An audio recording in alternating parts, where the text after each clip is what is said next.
প্রিয় শ্রোতা বন্ধুরা, তিয়াশার গল্পের বৈঠকে আপনাদের সবাইকে স্বাগতম। আজকে আমি নারায়ণ গঙ্গোপাধ্যায়ের টিকটিকির লেজ গল্পটি পাঠ করে শোনাচ্ছি। শুরু করছি আজকে নিবেদন, টিকটিকির লেজ। ক্যাবলাদের বসবার ঘরে বসে রেডিওতে খেলার খবর শুনছিলুম আমরা। মোহনবাগানের খেলা। আমি, টেনিদা আর ক্যাবলা খুব মন দিয়ে শুনছিলাম, আর থেকে থেকে চিৎকার করছিলুম, গোল গোল। দলের হাবুল সেন হাজির ছিল না, সে আবার ইস্ট বেঙ্গলেরই সাপোর্টার। মোহনবাগানের খেলায় হ্যাবলার কোনো ইন্টারেস্টই নেই, কিন্তু চেঁচিয়েও বেশি সুবিধে হলো না। শেষ পর্যন্ত একটা পয়েন্ট। আমাদের মন মেজাজ এমনি বিচ্ছিরি হয়ে গেল যে ক্যাবলার মার নিজের হাতের তৈরি গরম গরম কাটলেট গুলো পর্যন্ত খেতে ইচ্ছে করলো না। এই ফাঁকে টেনিদা আমার প্লেট থেকে একটা কাটলেট পাচার করলো।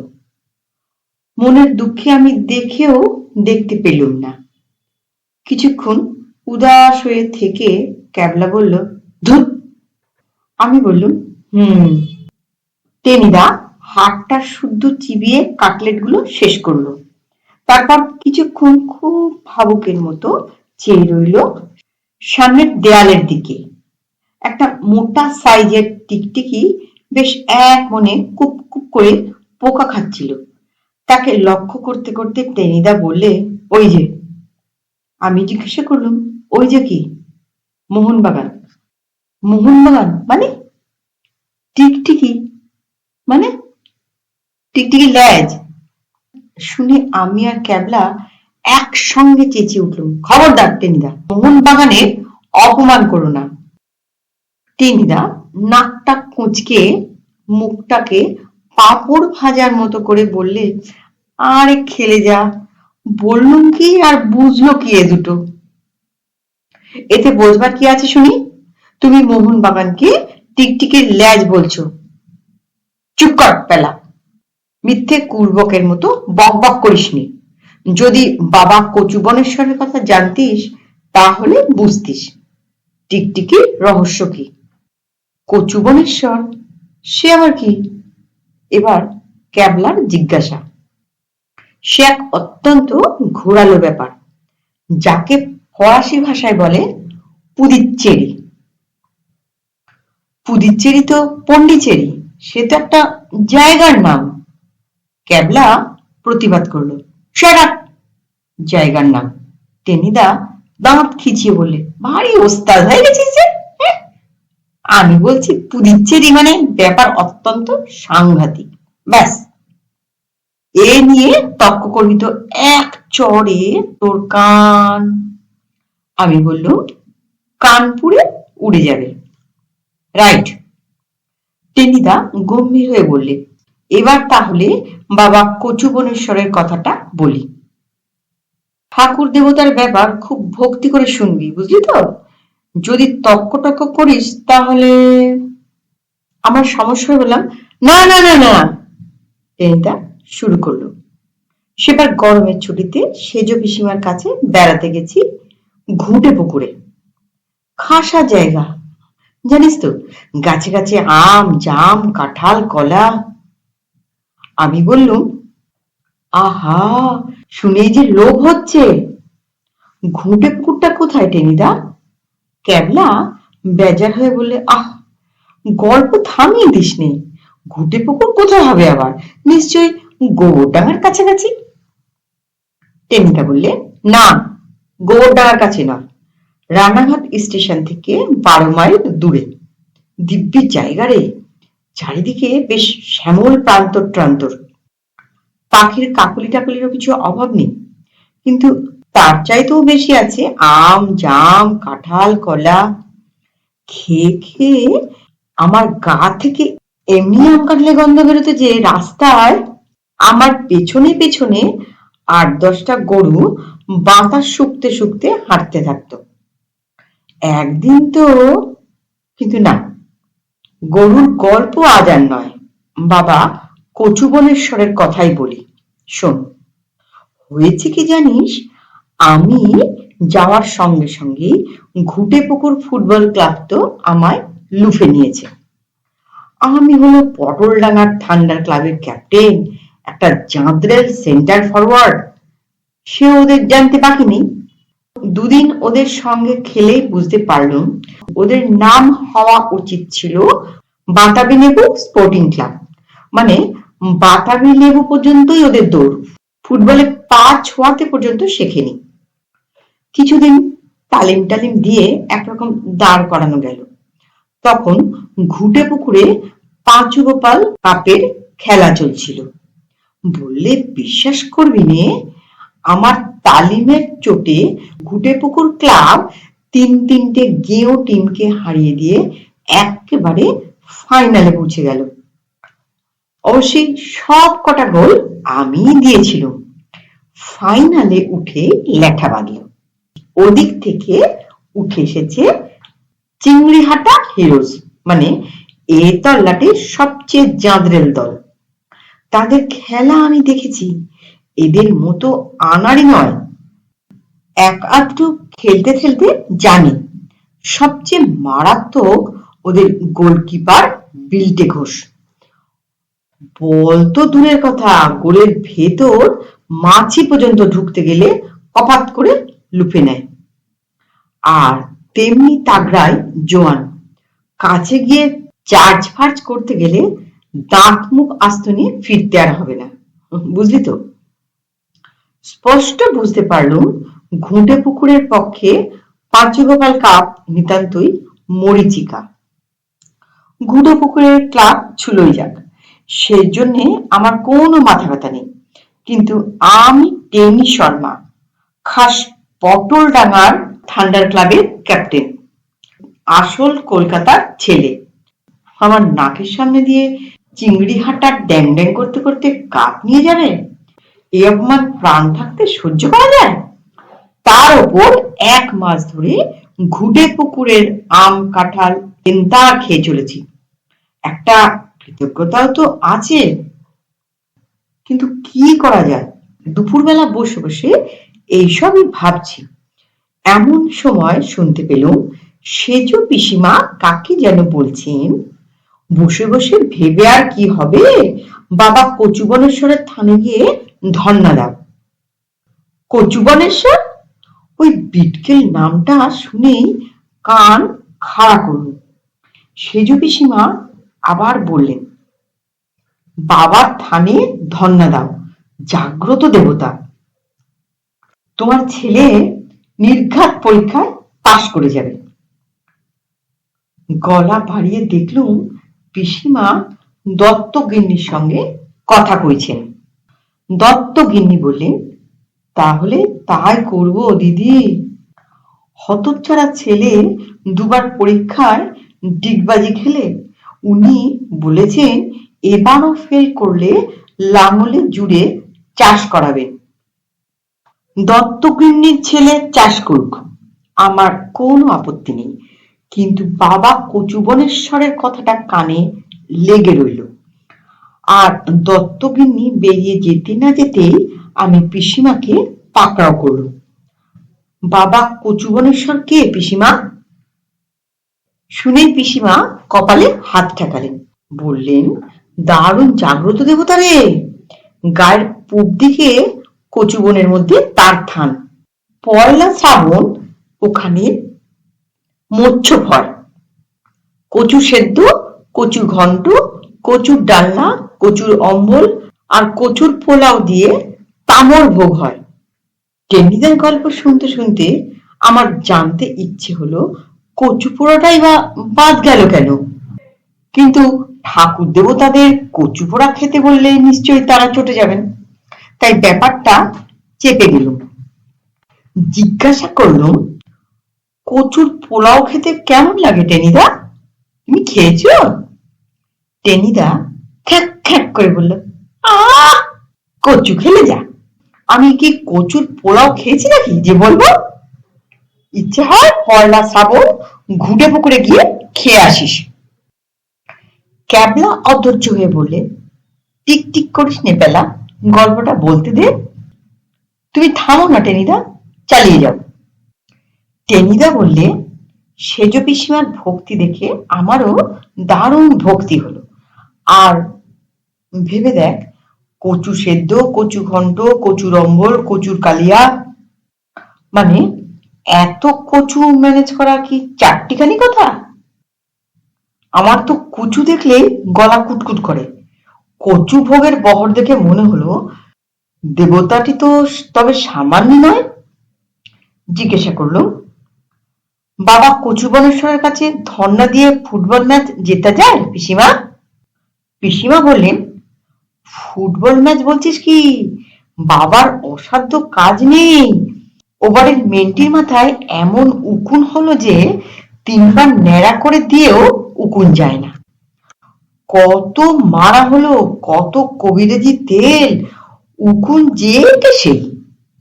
শেষে মেন্টির মা কচু বনেশ্বরের থানে ধর্ণা দিয়ে আধা ঘন্টা চুপ করে পড়ে থেকেছে। ব্যাস, হাতে টুপ করে কিসের একটা শেকড় পড়ল। সেই শেকড় বেটে লাগিয়ে দিতেই একদিনেই উকুন ঝাড়ে বংশের সাপ। আর মেন্টির যা চুল গজালো, সে যদি দেখতিস, একেবারে হাঁটু পর্যন্ত। আমি তাক করে লাফিয়ে উঠলুম, বললুম, বাবার থান কোন দিকে পিসিমা? ওই তো সোজা পূব দিক বরাবর, একেবারে নদীর ধারে, কচুবনের ভেতরে বাবার থান। অনেক দূর থেকেই তো দেখা যায়। তুই সেখানে ধর্ণা দিতে যাবি নাকি রে? তোর আবার কি হলো? কিছু হয়নি বলে সোজা পিসিমার সামনে থেকে চলে এলো। মনে মনে ঠিক করলুম, কাউকে জানতে দেওয়া নয়। চুপি চুপি একাই গিয়ে ঘন্টাখানেক ধর্ণা দেব। একটা শেকড় টেকড় যদি পেয়ে যায়, বেটে খেয়ে নেব। তারপর কালকের খেলায় আমাকে আর কে পায়?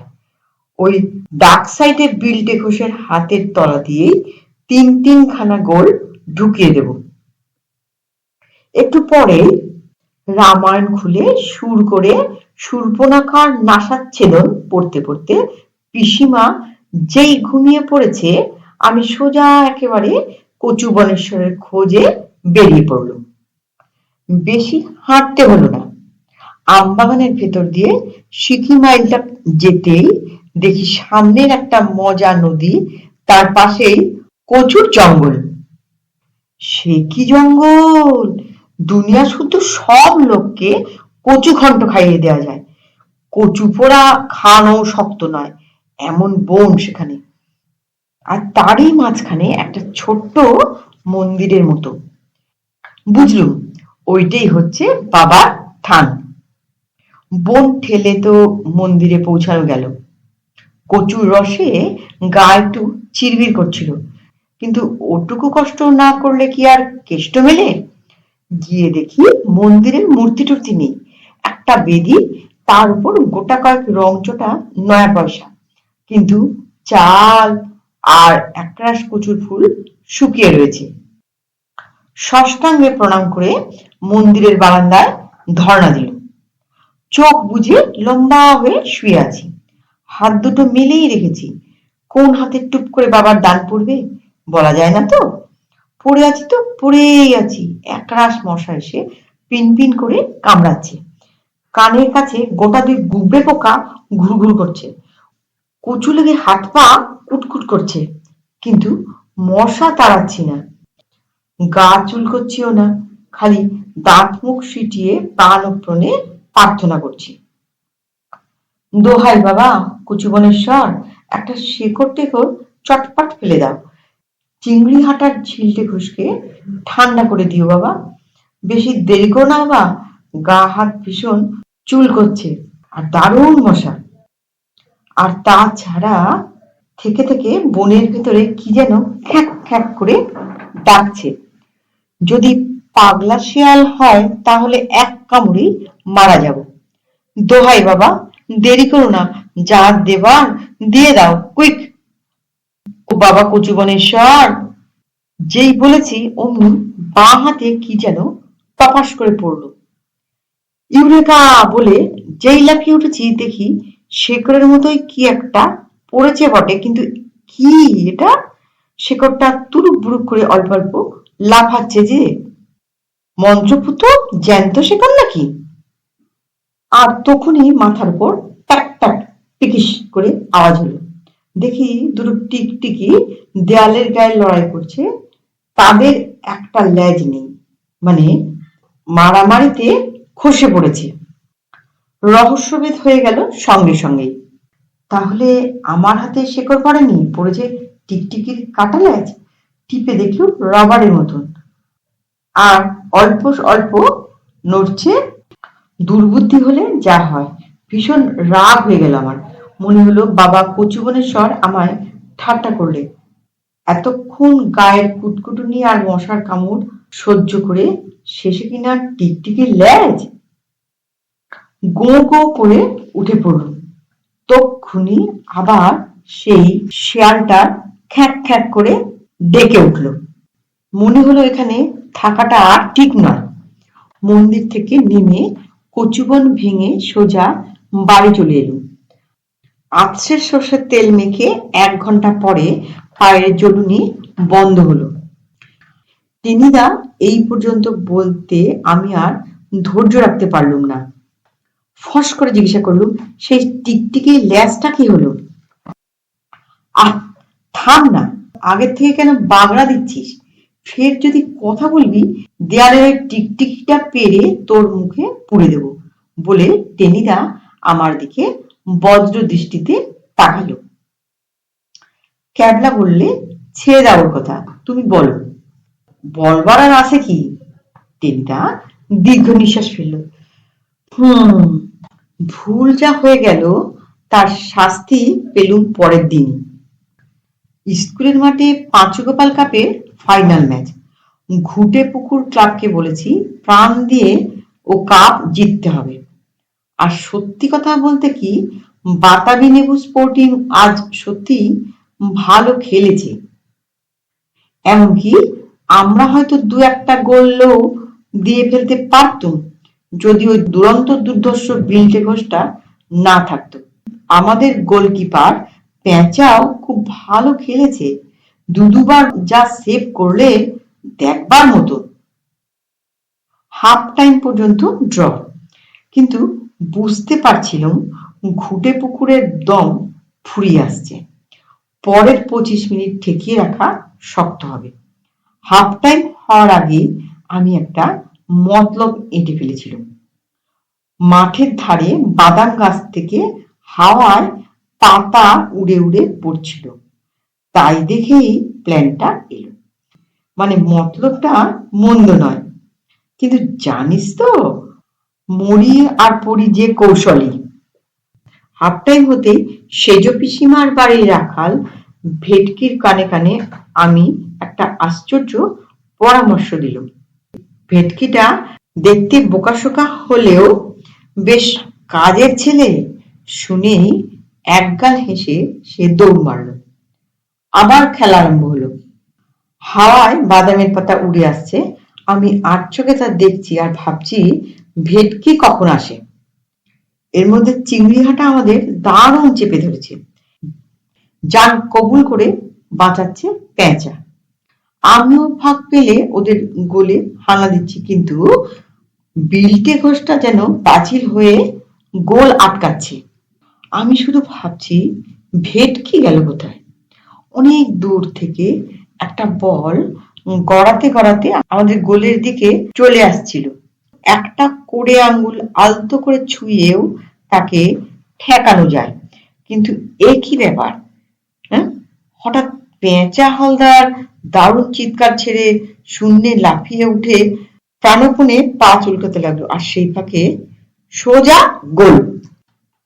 শুধু পেঁচা হালদার, ফুল ব্যাগ উঁচু মিত্তির লাফাতে লাফাতে সেই যে বেরিয়ে গেল আর ফিরলই না। পেঁচা সমানে পা চুলকোতে লাগলো, আর পরপর আরো 4টে গোল। মানে ফাঁকা মাঠে গোল দিয়ে দিয়ে বলা যায়। হয়েছিল কি জানিস, ভেটকিকে বলেছিল গাছ থেকে একটা পিঁপড়ের বাসা ছিঁড়ে এনে উড়ো পাতার সঙ্গে ওদের গোলের দিকে ছেড়ে দিতে। তাহলেই বিল্টে ঘোষ একেবারে ঠান্ডা। ভেটকি দৌড়ে গেছে, বাসাও এনেছে, কিন্তু ওটা যে এমন বেল্লিক যে হাফ টাইমে যে সাইড বদল হয় সে আর খেয়ালই নেই। একেবারে পেঁচা হালদারের গায়ে জোর দিয়েছে। যখন টের পেয়েছে তখন আর একটা দীর্ঘ নিঃশ্বাস ফেলে টেনিদা থামলো। কিন্তু কচু বনেশ্বরের টিকটিকি ল্যাজ? আমি আবার কৌতূহল প্রকাশ করলুম। আরে আসল দুঃখই তো সেখানেই। চিংড়িহাটা যখন কাপ নিয়ে চলে গেল তখন পরিষ্কার দেখলুম ওদের ক্যাপ্টেন বিল্টে ঘোষের কালো প্যান্টে একটা নীল তাপ্পি মারা। তাতে কি হলো? ক্যাবলা জিজ্ঞাসা করলো। তাইতেই তো সব, নইলে কি ভেটকিটা এমন ভুল করে বিল্টের বদলে পেঁচার গায়ে পিঁপড়ের বাসা ছেড়ে দেয়? সবই সেই বাবা কচু বনেশ্বরের লীলা। কিছুই বুঝতে পারলুম না, হাঁ করে চেয়ে রইল টেনিদার মুখের দিকে। আর টেনিদা খপ করে আমার মুখটা চেপে বন্ধ করে দিয়ে বললে, আরে বাবার থান থেকে বেরিয়েই দেখি সামনের নদীর ধারে দড়ি টাঙিয়ে ধোপারা জামা কাপড় শুকোতে দিয়েছে। হাতের টিকটিকির ল্যাজটা তখনও ছিল। কি ভেবে আমি সেটাকে একটা কালো প্যান্টের পকেটে গুজে দিয়েছিল, আর সেই প্যান্টটায় নীল রঙের একটা তাপ্পি মারা ছিল। আবার দীর্ঘ নিঃশ্বাস ফেলল টেনিদা। আর মাথার উপরে টিকটিকিটা ডেকে উঠল, টিক টিক টিকিস টিকিস। নমস্কার। গল্পটা কেমন শুনলেন? গল্পটা যদি ভালো লেগে থাকে, গল্প পাঠ যদি ভালো লেগে থাকে, দয়া করে একটা লাইক করতে ভুলবেন না।